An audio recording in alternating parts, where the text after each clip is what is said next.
지금 모든 냉동차, 냉장차 운전기사분들이 똑딱이라는 온도 기록지를 냉동기 돌린 것처럼 위조된 기록지를 납품을 하다 보니까 식중독균이 냉동탑에서 증식을 해가지고 모든 식중독의 원인은 냉동차에서부터 시작된다고 그렇게 얘기를 하고 있습니다. 여름에 밤을 새다 보니까 20도까지 맞춰야 되는 약품들도 있고 그러는데 밤새 기름값 때문에도 못 돌리고 여름에는 돌려도 온도가 안 떨어지고 열대야 때는 그러다 보니까 이제 똑딱이를 쓰는데 어떤 초보자가 똑딱이를 안 달고 다니다 보니까 밤새 냉동기를 돌리고 온도를 맞추는데 온도도 안 맞고 또 밤새 돌리니까 기름값도 안 되고 그래야 똑딱이를 좀 달아줍사 하고 전화가 왔더라고요. 대기업들이 똑딱이 사용이 되고 있는 걸 알면서도 조작을 하면은 그 조작된 온도가 기업의 관제실로 전송이 됩니다. 그대로. 이 사람들이 이걸 알면서 지금까지 묵인하고 있는 거죠. 대기업에서도. 네, 대기업에서. 그래가지고 케이크가 1,500여 명이 집단 식중독에 걸린 적이 있는데 2018년도에 전국에 28개 학교에서 이 식중독이 걸렸고 또 만두를 한 오겨가지고 배달을 해가지고 방송국에서 가서 얘기를 하니까 기사들은 우리는 이건 못 시켰다고 하는데 회사에서는 싫으라 그러고 또 그 만두가 다 녹아가지고 얘기를 하니까 그 정도 같으면 먹어도 된다고. 지 자식들은 먹겠습니까? 지금 대기업에서 이러고 있으니 참 진짜 나쁜 사람들입니다 진짜. 아이고 참.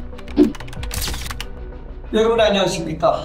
이런 분을 만나봅니다. 20년 전부터 1000번 이상 시役처에 문의를 했고 국회 그리고 보건복지부 관련 기관들을 수도 없이 찾아다녔습니다. 그런데 그 높은 문턱 때문에 모두에게 외면을 하겠습니다. 그리고 마지막에 거리를 나오신 우리 국민의 올바른 먹거리를 위해 불량식품 방패의 역할을 자처하고 계시는 우리 장판원 선생님을 이 자리에 모셨습니다. 안녕하십니까? 시작처에서 그렇게 문의를 했는데도 아직도 같은 말을 하고 있습니까? 지금 모든 냉동차, 냉장차 운전기사분들이 똑딱이라는 가짜 온도, 냉동기를 돌리지 아니하거나 고장난 기계를 돌리고 다니면서 온도 기록지를 냉동기 돌린 것처럼 위조된 기록지를 납품을 하다 보니까 식중독균이 냉동탑에서 증식을 해가지고 모든 식중독의 원인은 냉동차에서부터 시작된다고 그렇게 얘기를 하고 있습니다. 제가 이제 우리 장판원 선생님하고 몇 번 이렇게 같이 방송을 해봤는데 그때 이제 말씀하셨을 때 우리나라에서 유해식품이라고 불량식품이라고 하는 거죠. 일반적으로 불량식품이라는 기준이 냉동차는 마이너스 18도씨 이하여야 되는데 마이너스 18도씨가 넘으면 그건 불량식품이라고 보고 그 마이너스 18도씨가 넘었을 때 그러니까 만약에 마이너스 18도씨 19도씨가 되지 않고 마이너스 19도씨가 된다든가 20도 아니면 20도씨가 된다든가 이렇게 18도씨 이하로 되지 않았을 때 이랬을 때는 이거를 우리가 불량식품이라고 하고 또 냉장식품은 0도씨에서 10도씨 이하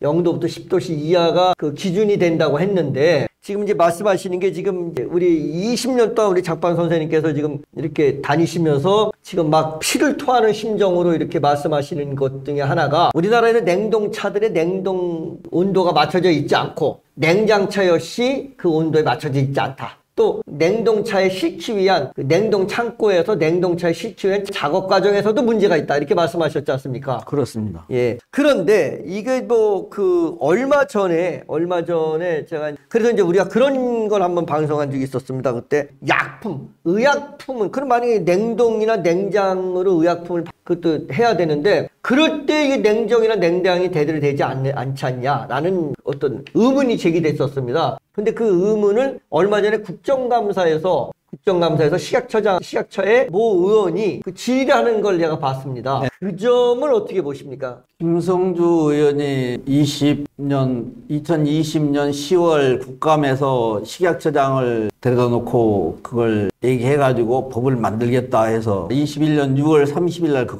법이 만들어졌습니다. 법이 만들어졌네요. 네, 그런데 잡으면 경고법을 만들다 보니까 5년, 10년마다 한 번씩 단속을 한다는 사람들이 잡으면은 경고법을 만들어 놓으니까 잡히기 전까지는 합법이 된 겁니다. 거기에다가 처벌법도 없죠. 그래가지고 처벌법도 없고 신고자 포상법도 없고 제조 판매에서는 신고자 포상법이 최고 1,000만 원까지 포상한다는 법을 2004년도에 만들었습니다. 예. 제조 판매에서는. 그런데 유통 보관에서는 없다 보니까 냉동차나 냉동 창고에서 전체가 다 불량식품이 되고 있는 거죠. 이게 지금 그러니까 식품도 문제인데 이 의약품에 대해서 질문을 했지 않습니까? 예, 예. 의약품에 대해서. 의약품도 이게 냉동일 때는 그 냉동 온도가 있을 것이고, 냉장일 땐 냉장 온도가 있을 거 아니겠습니까? 백신은 독감 백신이나 아니면 코로나 백신이나 백신 종류 주사약들은 그 많은 약 종류들이 냉장 온도로 운송하거나 보관이 되는 걸로 알고 있습니다. 냉장이라고 하면은 0도부터 0도에서 10도 사이. 그런데 여름에 이제 윙바디에다 그걸 싣다 보니까 윙바디가 뭡니까? 온도가 안 떨어지는 그 개방되는 옆으로 개방되는 이걸 윙바디라 그러는데 개방이 됐다라는 건 이 문이 닫혔다 열렸다 하는 거죠. 문이 닫혔다 열렸다. 그게 그 냉장을 할 수 없는 시스템을 갖추고 있죠. 그렇죠. 냉장이 보관이 될 수가 예, 냉장 예. 보관이 될 수. 그러니까 문이 그냥 열렸다 닫혔다 하는 거니까. 예, 예. 그 도망가는 열이 많다 보니까요. 예, 그렇습니다. 예. 그런데 그걸 거기에다 싣고 여름에 밤을 새다 보니까 또 20도까지 맞춰야 되는 약품들도 있고 그러는데 그게 20도를 맞추기 위해서는 밤새 돌리든가 해야 되는데 또 밤새 그 기름값 때문에도 못 돌리고 여름에는 돌려도 온도가 안 떨어지고 열대야 때는 그러다 보니까 이제 똑딱이를 쓰는데 어떤 초보자가 똑딱이를 안 달고 다니다 보니까 밤새 냉동기를 돌리고 온도를 맞추는데 온도도 안 맞고 또 밤새 돌리니까 기름값도 안 되고 그래야 똑딱이를 좀 달아줍사 하고 전화가 왔더라고요. 근데 지금 차에서 온도 규정이 없는 그 자체도 문제지만 지금 의약품이나 식품 자체에서 그 보관, 유통 법이 없는 게 처벌법이 없는 게 문제라는 거죠. 그리고 그걸 신고를 했을 때 지금 1399에서 신고를 받고 있는데 자기네들 근무 시간 9시에서 18시까지만 근무를 받고 신고를 받고 공휴일이나 이때는 야간에는 받지를 않다 보니까는 그 예방이 될 수가 없는 거죠. 그래서 이게 1962년도에 만들어진 법이라 그러는데 식품위생법이 이걸 지금 보관하고 유통법을 제조판매법에 포함을 시켜가지고 제조판매법에 준하는 처벌법을 유지시키면서 또 1399는 부정 유해식품들은 거기서 관리를 하더라도 고의적으로 불량식품을 유통한다든가 아니면 뭐 약품치를 잘못한다든가 이랬을 때는 보는 즉시 신고가 되면은 112에 신고를 해가지고 바로 그걸 리콜 시킨다든가 폐기 처분한다든가 해가지고 식탁에 오르는 걸 막아야 된다고 생각합니다. 지금 이제 말씀하신 게 지금 시청자 여러분들의 그 이해를 돕기 위해서 똑딱이라는 것이 있으면 그 똑딱이라는 것이 뭐냐면 기록계를 임의로 조작하는 겁니다. 예를 들어서 이제 지금 식품도 굉장히 중요하지만 의약품도 굉장히 중요합니다. 그런데 이제 말씀하시는데 의약품은 이제 다 이제 틀립니다. 그 냉장 보관용의 온도가 다 틀리다고 합니다. 뭐 20도짜리도 있고 뭐 이게 실온이죠. 20도짜리도 있고 또 어떤 의약품은 뭐 0도에서 10도짜리 거기까지도 있고 뭐 이렇게 이런 의약품들을 운송하는 과정에서 이 온도를 맞출 수가 없으니까 이거를 똑딱이를 설치한다고 합니다. 똑딱이를 설치하면 똑딱이는 이 기록지라고 하는데 그 기록지가 만약에 부산에서 서울까지 오면 부산 서울까지 오는 동안에 몇 도를 유지시켰느냐 온도를 얼마나 유지시켰느냐는 시간별로 기록지를 해서 주는 겁니다. 근데 그 기록지가 냉동이나 냉장을 하는 그 뒤에 어떤 거기와는 전혀 관계가 없습니다. 이거 임의대로 그냥 가짜로 만드는 겁니다. 이걸 우리가 똑딱이라고 하는데 그건 고의적으로다 운전자들이 기름값을 아끼기 위해서 이렇게 하는 겁니다. 그런데 좀 중요한 게 뭐냐면 이거를 2020년도에 국회의원이 국정감사에서 그 식약처장한테 이거를 질의를 하니까 법을 만들었습니다. 법을 만드는데 그 법이 그냥 경고법이라고 합니다. 이 처벌될 수 있는 것도 아무것도 없고 그냥 잡히면 되는데 이게 뭐 잡으려면 인원도 없고 하니까 이건 잡을 수가 없는 실효성이 없는 법이라는 얘기지 않습니까? 이게? 네, 그렇습니다. 예. 거기다가 또 이제 이게 처벌법이 없고 신고 전화가 1399번으로 만약에 이게 저 차량이 좀 똑딱이를 달고 있습니다. 똑딱이를 달고 운송을 하는데 지금 문제가 됩니다. 라고 신고를 하려고 하더라도 이게 평일날 공휴일이나 이런 데는 다 제외하고 평일날 오전 9시부터 오후 18시까지만 근무를 하고 그때까지만 전화를 받는 겁니다. 그러니까 전화 받은 이후에 예를 들어서 이게 신고가 됐다고 하더라도 이게 제대로 된 그 단속도 안 될 수가 없는 것 뿐이고, 될 수가 단속이 됐다고 하더라도 이건 경고법이기 때문에 처벌을 할 수가 없어요. 처벌할 수가 없어. 이러면 지금 이제 식품도 그렇지만 의약품도 지금 이거 어떻게 된 의약품을 우리가 이게 바로 주사로 다 우리가 주사를 맞으면 이게 생명에도 굉장히 위험한 그런 의약품인데, 이게 지금 그게 어떤 거를 우리가 맞고 있는지 모른다는 말씀이시지 않습니까 지금? 그래서 저 같은 경우에는 웬만하면 회피하고 있습니다. 주사를 안 맞습니까? 네, 거의 회피하고 있고. 굉장히 중요한 말씀을 또 병원에 갔더니 어떤 할머니께서 신을 맞고 지금 3년 동안 고생을 했는데 8천만 원 깨먹었다 그럽니다. 그런데 그게 할머니 얘기로는 백신을 맞고 후유증이라 그러는데, 지금 이게 그 문재인 대통령이 있을 때도 그 백신에 대해서 그 문제점이 많다고, 온도가 안 맞는 걸 맞았다고 해가지고 부작용도 뭐 3천 건 이렇게 해가지고 방송에 나오고 했었습니다. 이게 그러니까는 백신에 대한 부작용이라기보다는 그 온도를 못 맞춰서 백신이 그러니까 상했다는 얘기네. 그렇죠. 쉽게 얘기했어요. 관리가 잘못돼가지고 상해서 부작용이 있지 않겠느냐 이렇게 보신다는 거죠. 그렇죠. 알겠습니다. 이게 지금 이거는 지금 제가 봤을 때 지금 이제 보니까 식품위생법이 지금 1962년도 1월 20일 날 제정된 식품위생법에 의해서 지금 아직도 적용된다는 얘기죠. 1962년도에는 그 냉동 시설도 갖춰지지 않는 상태였고, 그렇죠. 또 차들이 많지 않는 상태이기 때문에 운반도 거의 없었고, 이런 상황이 되다 보니까는 그때 식품위생법이 서울 근처에서 이제 큰 사건이 있어가지고 만들어져야 했는데, 제조, 판매에서만 법을 규정하고 있고, 이제 88년도 이후 올림픽 이후에 저기 냉동 창고라든가 유통 이 과정이 활발해졌는데, 거기에 그때는 이 법이 포함을 시키지 않고 놔둬버리고 있는 상태다 보니까는 그대로 62년 법을 그대로 적용해. 예, 거기에다만 이제 누더지법이 되는 것이고, 따로 보관이라든가 판매법이, 유통법이 없다 보니까 지금 문재인이 때 만든 똑딱이 사용을 금지한다. 그게 1차 적발 시에는 시설 개소 명령하겠다. 그러니까 뛰고 다녀라. 그래서 식약처 직원한테 뛰고 다니면 되는 거죠? 그렇게 하는 거죠? 그랬더니 그렇다 그러는 거예요. 안 뛰고 다니지 않습니까? 안 뛰고 다니고 그 다음에는 쳐다보질 않으니까요. 왜냐하면 그 처벌법도 없고 처벌도 안 당하고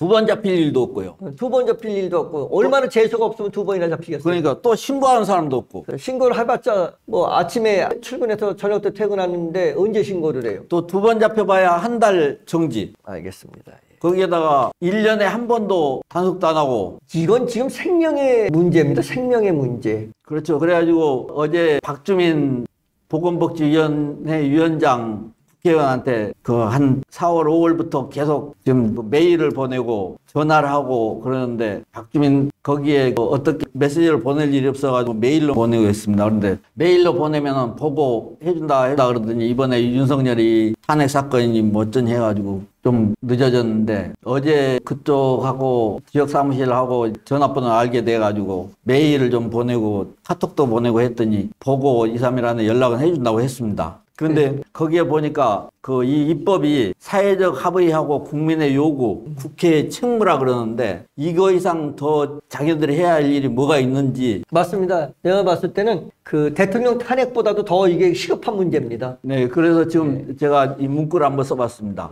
서민은 불량식품 먹어도 된다는 윤석열을 탄핵하고 깜빵 보냈으니까 냉동차 고의적 불량식품 유통 잡히면 경고법 만든 문재인, 김부겸은 연금 받고 있는데, 민주당에서 만든 이 법, 이재명, 박주민은 바로 이 법을 재개정해야 된다 한 얘기를 여기서 분명히 얘기하고 싶습니다. 알겠습니다. 그러니까 지금 그 선생님께서 20년 동안 이렇게 국민의 그 안전한 먹거리와 국민의 안전한 의약품 관리를 위해서 이렇게 하시는데, 그걸 그다가 아직도 법도 제대로 파악도 못하고 자기네 어떤 양당의 국민의힘과 민주당의 정쟁만 하고 있고, 진짜 이게 민생 아닙니까? 이게 오리지널 민생인데, 바로 밥 잘못 먹으면, 음식 잘못 먹으면 바로 탈나고, 주사 잘못하면 사망까지 이룰 수 있는데, 이런 문제를 뒷전으로 하고 그 아까 말씀하셨던 그 문재인, 김부겸 이분들이 이 똑딱이 금지법이라는 걸 하나 만들어가지고, 그것도 실효성이 없는 그런 법을 하나 만들어서 마치 뭘 한 것처럼 그렇게 하고, 또 이재명이나 또 아까 김부겸, 박주민 이쪽도 너네들도 좀 정신 좀 차리고 하고 똑바로 해라. 니네들이 할 일인데 왜 안 하냐? 지금 이렇게 얘기를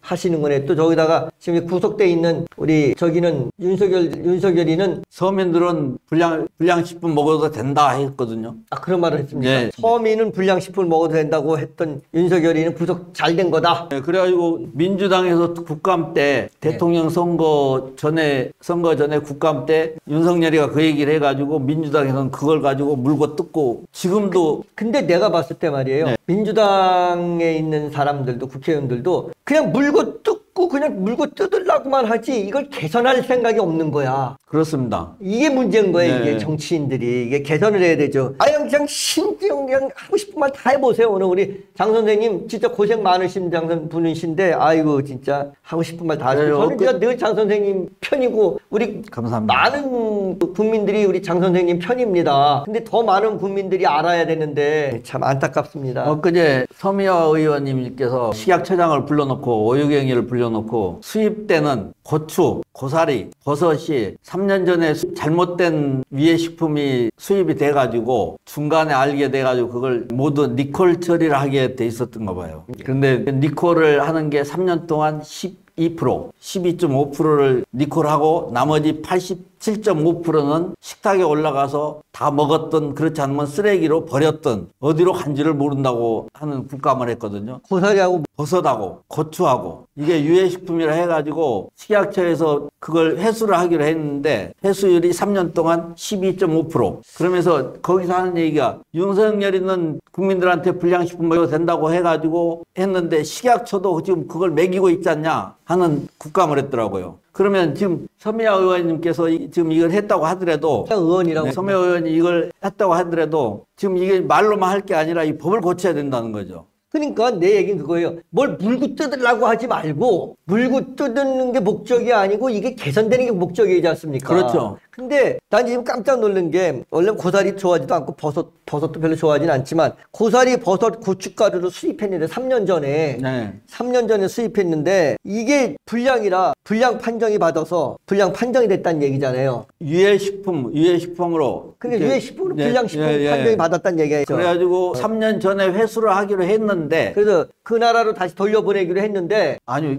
돌려보냈는지는 모르겠어요. 그런데 그걸 수거를 하기로 했는데 식약처에서 회수한 합계가 10%밖에 안 된다. 12.5%랍니다. 그리고 87.5%는 다 입으로 들어갔던 이게 말이에요. 이게 보세요. 이게 수입 고사리, 수입 버섯, 수입 고춧가루 이 서민들만 먹습니다. 그렇습니다. 돈 있는 사람들이 안 먹어요. 국산 고사리, 국산 버섯, 국산 고춧가루 먹습니다. 이게 서민들은 불량식품, 불량 유해식품, 불량식품으로 판정나서 니콜이라고 했는데 니콜 안 된 제품 먹이고 냉동차, 냉장차 전부 다 이거 그냥 불량으로 해서 먹이고 그냥 서민 죽으라는 겁니다. 지금 그렇습니다. 이거 진짜 개 같은 X들입니다, 진짜 이거. 지금 서민만 죽이는 게 아니고 나라를 망치고 망가뜨리고 있고 나라를 탄핵시키고 있는 그런 실정입니다. 그 쓸데없는 그 민주당도 그렇고 이거 쓸데없는 탄핵 30건씩 하지 말고 이런 거나 좀 법 고치고 국민의힘도 좀 쓸데없는 저기들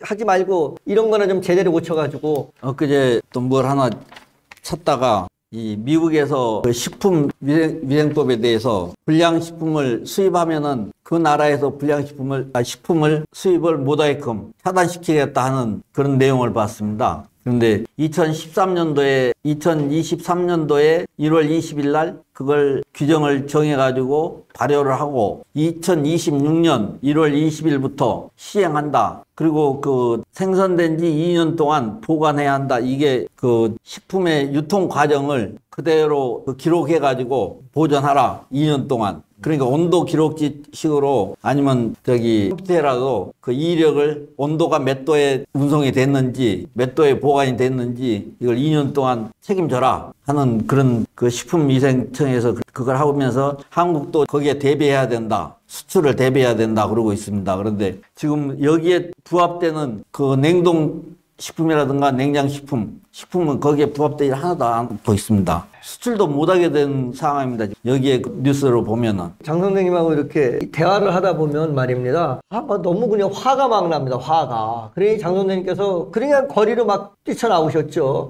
진짜 어디를 가도 다 들어주질 않으니 이놈의 나라가 이게. 하여튼 장 선생님께는 늘 고맙다는 말씀밖에 드릴 수가 없습니다. 진짜 이게 참. 그리고 이 대기업들이 지금 똑딱이 사용이 되고 있는 걸 알면서도 운전기사들이 또 온도 기록 장치를 조작을 하면은 그 조작하는 방법이 한 5가지 정도가 있는데, 조작을 하면은 그 조작된 온도가 기업의 그 관제실로 전송이 됩니다. 그대로. 그러니까 영하 20도를 여기서 조작을 하고 있으면은 영하 20도가 관제실로 그대로 전송이 되는데, 이 사람들이 이걸 알면서 지금까지 묵인하고 있는 거죠. 대기업에서도요? 네, 대기업에서. 그래가지고 풀무원 납품하는 케이크가 1,500여 명이 집단 식중독에 걸린 적이 있는데, 2018년도에 전국에 28개 학교에서 이 식중독에 걸렸고, 또 CJ 대한통운에서는 만두를 다 녹여가지고 배달을 해가지고 방송국에서 가서 얘기를 하니까 기사들은 우리는 이건 못 시켰다고 하는데 회사에서는 싫으라 그러고, 또 그 만두가 다 녹아가지고 얘기를 하니까 그 정도 같으면 먹어도 된다고. 지 자식들은 먹겠습니까? 지금 대기업에서 이러고 있으니. 그래, 대기업에 다니는 그렇게 말한 그 자식들은 먹이겠습니까? 참 진짜 나쁜 사람들입니다, 진짜. 아이고 참. 그리고 이제 엊그제 누가 이걸 또 보내왔더라고요. 부천에서 식중독이 샤브샤브를 먹고 식중독이 걸렸는데, 그게 한 4, 5일 동안에 걸쳐가지고 걸렸는데, 식약처에서 보건소에서 이걸 검사를 하는데 어떤 세균에 의해서 식중독이 걸렸는지 불가. 그러니까 우리나라에서는 지금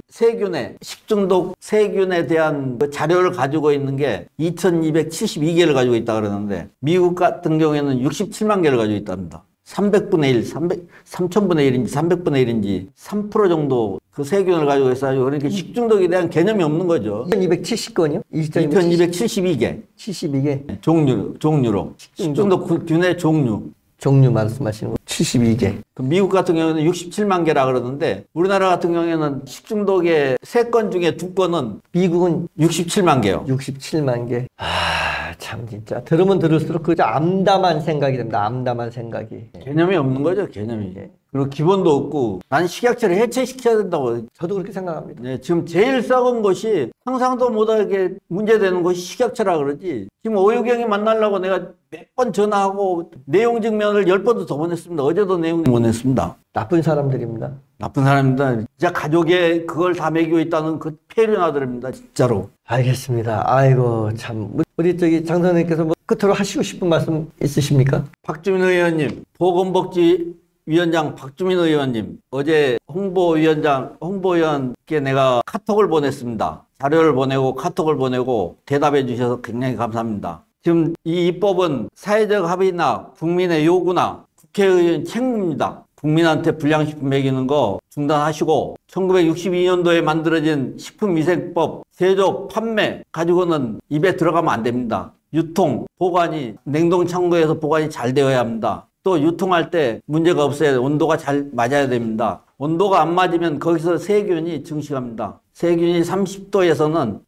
폭발적으로 증식합니다. 냉동기 안 돌리고 다니면 안 됩니다. 그 처벌법 제대로 만들어 주시고, 또 신고하는 단계도 바꿔가지고 경찰이 24시간 예방할 수 있도록 국민 살려주십시오. 이게 이 일을 안 하면은 탄핵당해야 되고 매국행입니다. 나라가 망합니다. 박주민 의원님 믿겠습니다. 고맙습니다.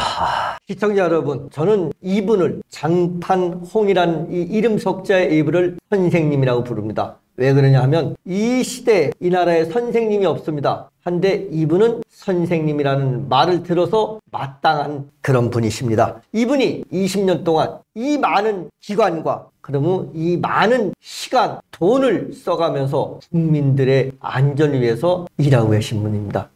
아무도 박수 쳐주지 않습니다. 누가 알아주지도 않습니다. 하지만 늘 한결같이 그 자리에서 대한민국 국민들을 위해서 이렇게 애써주시는 우리 장판홍 선생님을 생각할 때 대한민국 국민의 한 사람으로서 부끄럽고 감사한 생각이 듭니다. 그런데 어떻게 대한민국의 저 많은 정치인들, 국회에 300명이나 되는 국회의원들, 보좌진들, 그리고 정부 기관에 있는 공무원들, 관련 공무원들 어떻게 이렇게 모르쇠로 일관하는지 모르겠습니다. 이제 우리가 진짜 목소리를 내야 될 때입니다. 우리가 목소리를 내서 잘못된 곳, 피한 곳, 그리고 우리 후대들한테, 우리 자식들한테 올바른 먹거리를 또 올바른 의약품을 추사할 수 있는 그런 세상이 돼야 되지 않겠나 하는 생각을 하면서 오늘 방송은 여기서 마치겠습니다. 고맙습니다.